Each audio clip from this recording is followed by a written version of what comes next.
નમસ્કાર વિદ્યાર્થી મિત્રો, ધોરણ 5 સાયન્સના ઘન અવસ્થામાં નવો ટોપિક ક્ષતિ.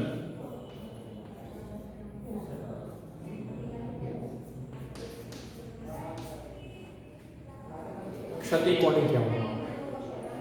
આપણે કોઈ પણ ઘન પદાર્થ હોય, એક ઘન પદાર્થમાં ઘટક કણોની જે ગોઠવણી થયેલી હોય, કાં તો લાંબા ગાળાની થઈ હોય કાં તો ટૂંકા ગાળાની, કે કેટલાકમાં ઘટક કણો ટૂંકા ગાળામાં વ્યવસ્થિત આ રીતે ગોઠવાયેલા, કેટલાકમાં લાંબા ગાળામાં ઘટક કણો વ્યવસ્થિત ગોઠવાયેલા હોય. આ કોઈ પણ ઘન પદાર્થમાં ઘટક કણોની લાંબા અથવા ટૂંકા ગાળાની જે ગોઠવણી હોય એ સંપૂર્ણ વ્યવસ્થિત થઈ ગઈ હોય, એમાં કોઈ ક્ષતિ ના હોય બને નહીં. કોઈ પણ ઘન પદાર્થમાં ઘટક કણોની વ્યવસ્થિત ગોઠવણી થયેલી હોય તો પણ તેમાં થોડી માત્રામાં પણ ક્ષતિ જોવા મળે છે. આ જે ઘટક કણોની ગોઠવણીમાં જો ઘટક કણની આજુબાજુ પરમાણુઓની ગોઠવણી અથવા ગોળાઓની ગોઠવણી અવ્યવસ્થિત હોય તો એને બિંદુ ક્ષતિ કહેવામાં આવે છે. કઈ ક્ષતિ કહેવામાં આવે છે? બિંદુ ક્ષતિ. કે ભાઈ ઘટક કણોની જે ગોઠવણી હોય, ધારો કે NaCl છે, Na+Cl-, Na+Cl-, Na+Cl-, Na+Cl-. આ ઘટક કણોની ગોઠવણીમાં આ Na+ ની આજુબાજુ જે Cl- ગોઠવાયેલા છે એમાંથી કોઈ જગ્યાએ Cl નીકળી ગયો અને પોતાના સ્થાન ઉપર છિદ્ર અથવા વિવર ઉત્પન્ન કરે તો જે ક્ષતિ ઉદ્ભવે એ ક્ષતિને કઈ કહેવાય? બિંદુ ક્ષતિ કહેવાય. કે ભાઈ ઘટક કણ જે છે, ગોળો જે છે, એની ગોઠવણીની આજુબાજુ જ ક્ષતિ ઉદ્ભવે છે. જ્યારે બીજી એવી ક્ષતિ છે કે જેમાં ઘટક કણોની જે લાંબા ગાળાની ગોઠવણી છે એ લાંબા ગાળાની ગોઠવણીમાં સમગ્ર રેખીય જે ગોઠવણી છે એમાં ક્ષતિ જોવા મળે. અહીંયાથી કોઈ એક પરમાણુ નીકળી ગયો હોય, અહીંયાથી નીકળી ગયો હોય, કોઈ અહીંયાથી નીકળી ગયો હોય, તો સમગ્ર ગોઠવણીમાં અથવા સમગ્ર જે શૃંખલામાં જે ઘટક કણો ગોઠવાયેલા છે એ ગોઠવણીમાં અવ્યવસ્થિતતા અથવા તેમાં ઘટક પરમાણુઓ વ્યવસ્થિત ગોઠવાયેલા ના હોય તો જે ક્ષતિ ઉદ્ભવે છે એને રેખીય ક્ષતિ કહેવામાં આવે છે. કઈ ક્ષતિ કહેવામાં આવે છે? રેખીય ક્ષતિ. બિંદુ ક્ષતિ અને રેખીય ક્ષતિ. એમાં આપણે બિંદુ ક્ષતિનો આપણે અભ્યાસ કરવાનો છે, રેખીય ક્ષતિનો અભ્યાસ કરવાનો નથી. તો ક્ષતિના કેટલા પ્રકારો છે? બે પ્રકારો. કઈ રીતે ઉદ્ભવ? કોઈ પણ ઘન પદાર્થ હોય, એ ઘન પદાર્થમાં ઘટક કણોની ટૂંકા ગાળાની કાં તો લાંબા ગાળાની જે ગોઠવણી થયેલી હોય એ ગોઠવણીમાં ઘટક કણો વ્યવસ્થિત રીતે ના ગોઠવાયેલા હોય તો તેમાં ક્ષતિ ઉદ્ભવે છે. જો ઘટક કણોની આજુબાજુ ગોઠવાયેલા પરમાણુઓ જે હોય, ગોળાઓ જે હોય, એની ગોઠવણીમાં ક્ષતિ હોય અથવા અવ્યવસ્થા હોય તો બિંદુ ક્ષતિ ઉદ્ભવે. જ્યારે ઘટક કણોની સમગ્ર શૃંખલા અથવા રેખીય ગોઠવણીમાં જો ઘટક કણો વ્યવસ્થિત ના ગોઠવાયેલા હોય તો જે ક્ષતિ ઉદ્ભવે એને રેખીય ક્ષતિ કહેવામાં આવશે. આપણે કઈ ક્ષતિ બનવાની છે? બિંદુ ક્ષતિ. તો બિંદુ ક્ષતિની વાત કરીએ.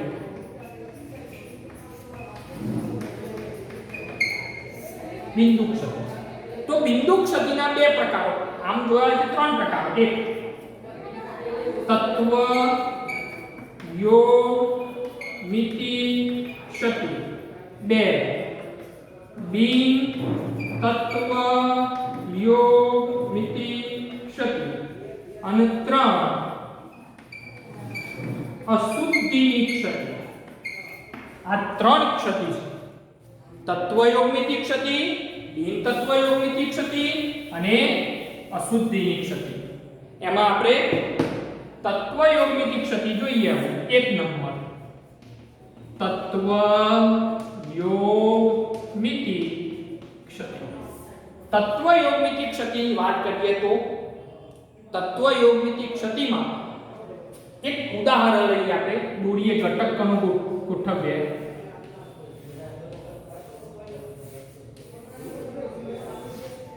અને એની વ્યાખ્યા આપણે જોઈએ.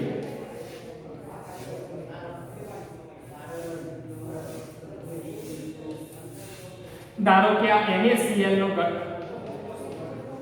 ઘન છે, એમાં Na+Cl- Na+Cl- ગોઠવાયેલા છે.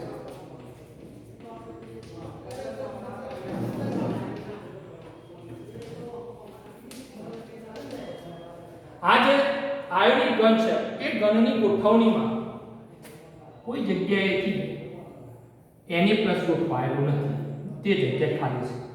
કોઈ જગ્યાએ Cl- ગોઠવાયેલું નથી, ખાલી છે. તો અહીંયા તમે જોઈ શકો છો કે અહીંયા શું થાય છે, જેટલા Cl- દૂર થયા એટલા જ Na+ દૂર થયા. ધારો કે આમાં અંદાજિત આપણે ગણતા નથી, ધારો કે 8 Na+ હોય અને 8 Cl- ગોઠવાયેલા, એટલે એનું પ્રમાણ 8:8 અથવા 1:1 છે. આવું જ્યારે તત્વયોગમિતિ ક્ષતિ જોવા મળે તો એક Na+ જતો રહે અને એક Cl- જતો રહે, એટલે પ્રમાણ કેટલું થવાનું 7:7, એટલે 1 એટલે જે તત્વયોગમિતિ પ્રમાણ છે, અંદર રહેલા ધન આયન અને ઋણ આયનનું પ્રમાણ છે એ તો જળવાઈ રહેશે. એટલે એવી ક્ષતિને કઈ ક્ષતિ કહેવામાં આવે છે? તત્વયોગમિતિ ક્ષતિ. તો જે ક્ષતિમાં ઘટક કણોનું તત્વયોગમિતિ પ્રમાણ સમાન રહે, બદલાતું ન હોય, તો એવી ક્ષતિને શું કહેવામાં આવે છે? તત્વયોગમિતિ ક્ષતિ. કે ઘટક કણોનું પ્રમાણ બદલાતું નથી, ઘટક કણોના પ્રમાણમાં કોઈ ફેરફાર થતો ન હોય, તો એવી ક્ષતિને તત્વયોગમિતિ ક્ષતિ કહેવામાં આવે છે. કઈ ક્ષતિ કહેવામાં આવે છે? તત્વયોગમિતિ ક્ષતિ. તત્વયોગમિતિ ક્ષતિની બીજી ક્ષતિ એ કહેવાય આંતરિક ક્ષતિ અથવા ઉષ્માગતિકીય ક્ષતિ. કઈ ક્ષતિ કહેવામાં આવે છે? આંતરિક અથવા ઉષ્માગતિકીય ક્ષતિ. આવી જે તત્વયોગમિતિ ક્ષતિઓ છે એ ક્ષતિઓ આપણે જોઈએ કઈ કઈ છે. તો 1 નંબર રિક્ત અથવા જૂના સિલેબસમાં એને અવકાશીય ક્ષતિ કહેવામાં આવે. રિક્ત અથવા અવકાશીય ક્ષતિ. રિક્ત અથવા અવકાશીય ક્ષતિમાં શું હોય? જે ઘટક કણો ગોઠવાયેલા હોય, ગોળાઓ ગોઠવાયેલા હોય, આયનો ગોઠવાયેલા હોય, એમાં Na+, Cl-, Na+, Cl-, Na+, Cl-, Cl-,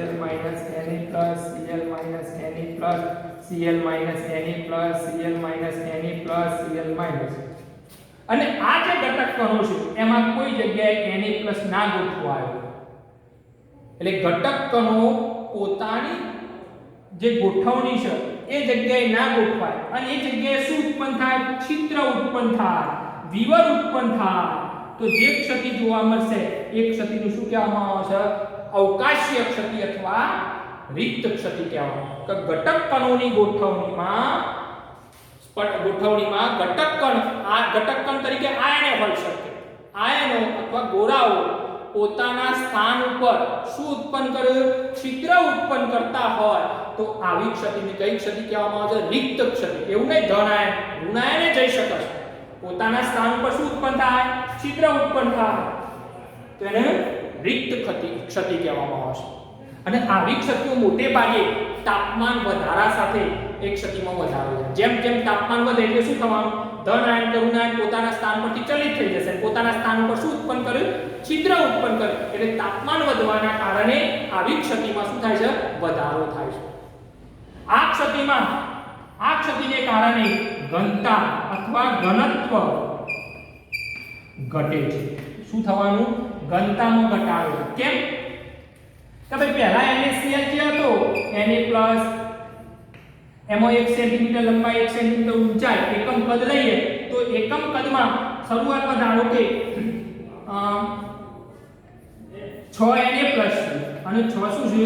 Cl- શરૂઆતમાં એકમ કદમાં, બરોબર. પણ જ્યારે રિક્ત ક્ષતિ ઉત્પન્ન થઈ ત્યારે શું થયું? એક Na+ જતો રહ્યો અથવા એક Cl- જતો રહ્યો.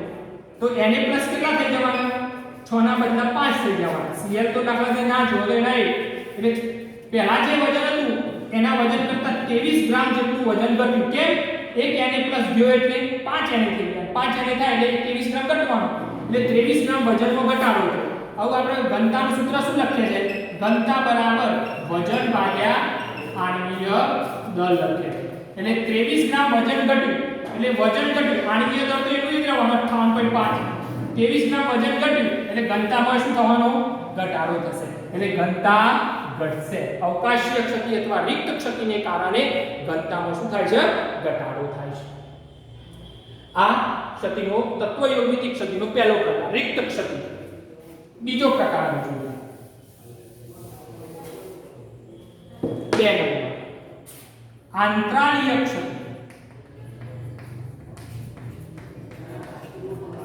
આંતરાલીય ક્ષતિમાં શું હોય? કે ધારો કે ઘટક કણો ગોઠવાયેલા વ્યવસ્થિત રીતે ગોઠવાયેલા કોઈ કણ ધારો કે Zn + 2 O - 2 Zn + 2 O - 2 Zn + 2 O - 2 Zn + 2 O - 2 Zn + 2 O - 2 Zn + 2 O - 2 આ રીતે ઘટક કણો વ્યવસ્થિત ગોઠવાયેલા છે. આ ઘટક કણો જે છે તેમની વચ્ચે જે છિદ્ર રચાય છે એ છિદ્રને આપણે કયું છિદ્ર કહીએ છીએ? આંતરાલીય છિદ્ર. શું કહીએ છીએ? આ આંતરાલીય છિદ્રમાં નાના કદના ધન આયનો ગોઠવાય, પોતાના સ્થાન પરથી ચલિત થતા નથી પણ વધારાના ગોઠવાય. Zn + 2 Zn + 2 તો એવી ક્ષતિને કઈ ક્ષતિ કહેવાય? આંતરાલીય ક્ષતિ કહેવાય. તો ઘટક કણોની ગોઠવણીમાં રચાતા આંતરાલીય છિદ્રમાં નાના કદના આયનો ગોઠવાતા જે ક્ષતિ રચાતી હોય એ ક્ષતિને આંતરાલીય ક્ષતિ કહેવામાં આવે. શરૂઆતમાં આપણે વિચારીએ તો Zn અને Zn + 2 અને O - 2 એનું પ્રમાણ ધારો કે 2:2 હોય અથવા જે લખવું હોય 5:5 હોય.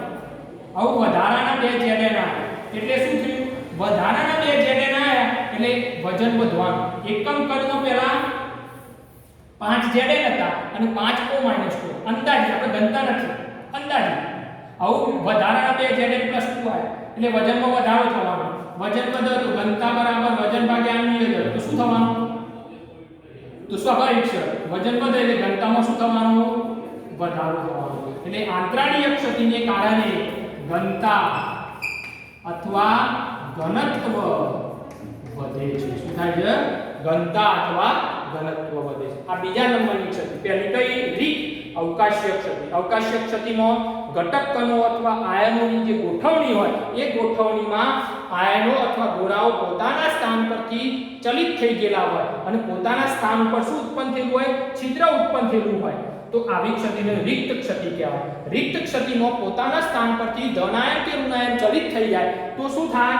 ઘનતામાં એકમ કદ દીઠ આયનોની સંખ્યા ઘટશે. આયનોની સંખ્યા ઘટે એટલે વજન ઘટે. વજન ઘટે એટલે ઘનતામાં શું થશે? ઘટાડો થશે. આંતરાલીય ક્ષતિમાં શું હોય?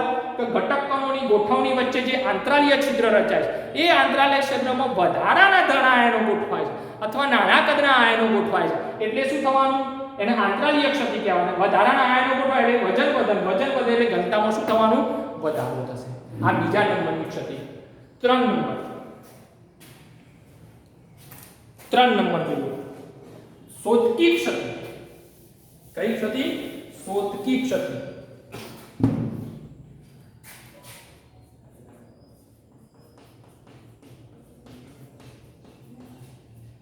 શોધકી ક્ષતિ. શોધકી ક્ષતિની વાત કરીએ તો પહેલા તો આ ક્ષતિ ક્યારે જોવા મળે? તો આયોનિક ઘન પદાર્થમાં જોવા મળે. કયા પદાર્થોમાં? આયોનિક ઘન પદાર્થોમાં. મુદ્દા વાઇઝ લખીએ. પહેલું આયોનિક ઘન પદાર્થમાં જોવા મળે છે. બીજું કે જે આયોનિક ઘન પદાર્થમાં ધન આયન અને ઋણ આયન ના કદ સમાન હોય એવા જ આયોનિક ઘન પદાર્થમાં જોવા મળે. જે ઘન પદાર્થોમાં ધન આયન અને ઋણ આયનના કદ સમાન હશે એમાં જોવા મળશે. ત્રીજી વસ્તુ, આવી ક્ષતિમાં સ્ફટિક રચનામાં જેટલા ધન આયન ગેરહાજર હોય તેટલા ઋણ આયન ગેરહાજર. જેટલા ધન આયન નીકળી ગયા હોય એટલા ઋણ આયન નીકળી ગયા. આમાં એવું નથી. પાછું રિક્તમાં એવું નથી. રિક્તમાં તો પોતાના સ્થાને જ ગોઠવાયેલા ના હોય અને એમાં જરૂરી નથી ધન આયન જેટલા હોય એટલા જ ઋણ આયન. પેલામાં તો જેટલા ધન આયન ગેરહાજર હોય એટલા જ ઋણ આયન ગેરહાજર હોય. બીજી વસ્તુ, હવે જેટલા ધન આયન ગેરહાજર હોય એટલા ઋણ આયન ગેરહાજર હોય તો આ ક્ષતિ એ શું છે? તટસ્થ કહેવાય. કઈ કહેવાય? તટસ્થ. મોસ્ટ ઇમ્પોર્ટન્ટ કે ભાઈ આ ક્ષતિમાં જેટલા ધન આયન ગેરહાજર હશે એટલા જ ઋણ આયન ગેરહાજર, એટલે સ્ફટિક કેવી છે? વીજભારની દ્રષ્ટિએ તટસ્થ છે. આગળ જોઈએ, જે સંયોજનોમાં અથવા જે ઘન આયન સ્ફટિકોમાં સવર્ગાંક ઊંચો હોય, સવર્ગાંક એટલે તમને ખબર છે એક ધન આયનની આજુબાજુ ગોઠવાયેલા ઋણ આયનોની સંખ્યા, Na પ્લસ છે તેની આજુબાજુ ગોઠવાયેલા ઋણ આયનોની સંખ્યા, એને સવર્ગાંક કહેવાય. સવર્ગાંક ઊંચો એટલે 6 થી 8. એનો અર્થ શું થયો? એક ધન આયનની આજુબાજુ 6 કે 8 ઋણ આયન ગોઠવાયેલા હોય એવા સ્ફટિકમાં આ પ્રકારની ક્ષતિ જોવા મળે છે. દાખલા તરીકે આપણે NaCl ની વાત કરીએ.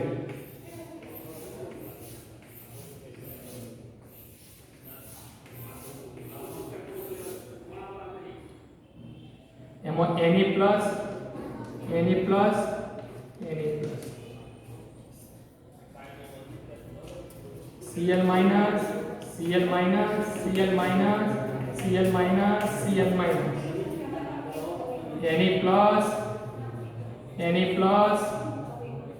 Cl-, Cl-,